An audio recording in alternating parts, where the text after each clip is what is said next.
संजयनगर परिसरातील पंचशील नगर येथे परप्रांतीय कामगारांमध्ये झालेल्या वादातून एकाने खोऱ्याच्या दांडक्याने डोक्यात मारून परप्रांतीय कामगाराचा खून केल्याची घटना आज उघडकीस आली. गोपालसिंह बेगाराम बदाला वय वर्ष 35 राहणार पंचशील नगर मूळ राजस्थान असे खून झालेल्या परप्रांतीय कामगाराचं नाव आहे. काल दुपारी हा हल्ला झाला असून आज सकाळी उपचार सुरू असताना त्याचा मृत्यू झाला आहे. दरम्यान या प्रकरणी त्याचा मित्र प्रेमकुमार पवनकुमार बराला राहणार जेतूसर श्री माधवपूर जिल्हा शिखर राज्य राजस्थान याच्या विरोधात संजयनगर पोलीस ठाण्यात गुन्हा नोंद करण्यात आलेला आहे.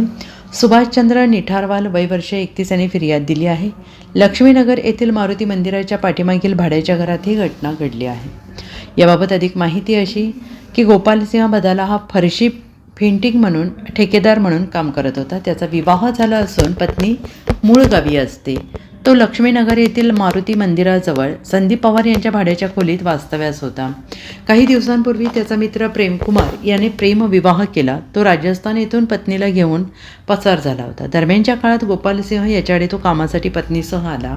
त्याच्या खोलीजवळच तो वास्तव्यास होता. काल नेहमीप्रमाणे कामाला गेला होता. त्यावेळी गोपालसिंह याने प्रेमकुमारच्या पत्नीवर वाईट नजर टाकल्याचा संशय आला. त्यामुळे प्रेमकुमार याने मृत गोपालसिंह याच्या भावाला फोन करून माहिती दिली. गोपालसिंह याचा भाऊ खरसुंडी येथे कामाला आहे. त्यानंतर दुपारी 4च्या सुमारास प्रेमकुमार घरी आला. त्याने गोपालसिंह याच्यासोबत वाद घातला. त्यानंतर फावड्याच्या दांडक्याने डोक्यात हल्ला केला. रक्ताच्या थारोळ्यात तो पडला. त्यानंतर दोघेजण पसार झाले. दरम्यान गोपालसिंह याला तातडीनं शासकीय रुग्णालयात उपचारासाठी दाखल करण्यात आले.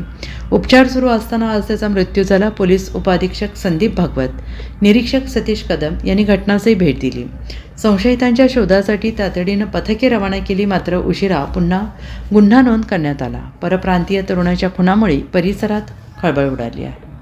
Bureau report SPN Marathi.